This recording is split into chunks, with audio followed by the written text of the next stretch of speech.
اعوذ باللہ من الشیطان الرجیم بسم اللہ الرحمن الرحیم۔ قرآن و اطرت کے عنوان سے گفتگو جاری ہے۔ آج کی گفتگو مولا امیر المومنین علیہ السلام کے حوالے سے ہے، جو مولا کو ضربت لگی۔ عزیزان گرامی، 19 رمضان کو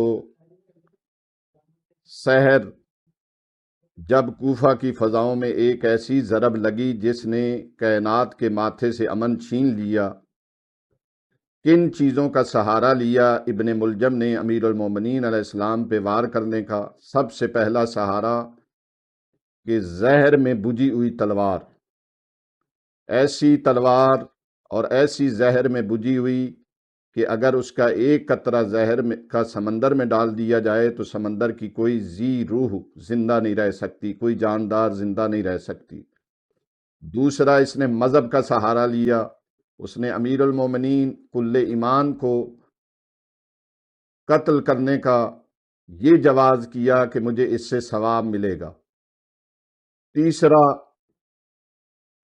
قطامہ جس کے بھائی اور جس کا والد جنگ نہروان میں قتل ہو گیا تھا، اس نے شرط رکھی کہ میں تم سے شادی اس وقت کروں گی جب حق مہر میں تم علی علیہ السلام کا سر مجھے دو گے۔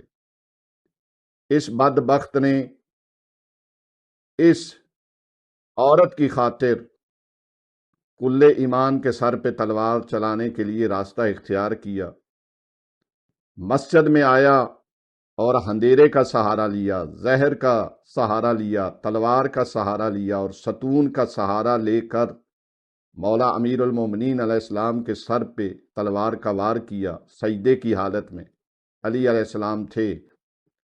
اس نے ان چیزوں کا سہارا لیا اور علی علیہ السلام نے اپنے پروردگار کا سہارا لیا، اور مولا نے جیسے ہی ضرب لگی کہا فزتو ورب الکعبہ، رب کعبہ کی قسم علی کامیاب ہو گیا۔ یہی وجہ ہے کہ اس نے دنیاوی چیزوں کا سہارا لیا، آج ابن ملجم کا نام و نشان نہیں ہے، اور جس نے اللہ کا سہارا لیا، جو اللہ کا ولی تھا، آج بھی اس کا نام بھی ہے اور اس کا نام لینے والے بھی ہیں۔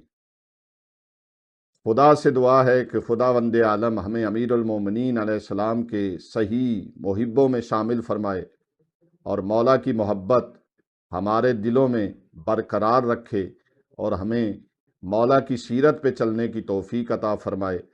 وآخر دعوانا ان الحمد للہ رب العالمین۔ ہماری گزارش ہے کہ ہمارے فیس بک، یوٹیوب اور انسٹاگرام کے تمام پیجز کو لائک کریں، شیئر کریں اور سبسکرائب کریں۔